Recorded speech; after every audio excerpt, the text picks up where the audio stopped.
masih dalam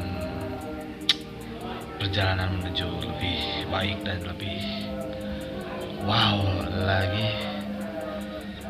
So jadi untuk project ke depan ini gue nggak bakalan lebih membuat konten, dan mungkin gue akan membuat kontennya terjadwal lah, entah itu sebulan sekali, entah itu sebulan 4 kali, entah itu sebulan 6 kali. Jadi sore ini gue lagi sibuk dengan kesibukan gue yang terbaru gitu ya. Jadi gue di rumah ini buat percetakan, karena gue udah nggak mau lagi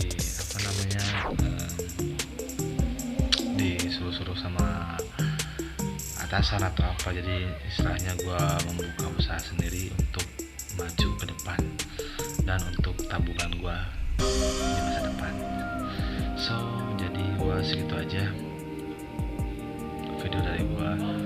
Next gue bakalan buat video lagi tapi tentang perjalanan hidup gue. So untuk film yang itu ya, film yang LDR masih dalam proses dan itu hampir sedikit lagi hampir beres. So ditunggu aja, coming soon. See you next time.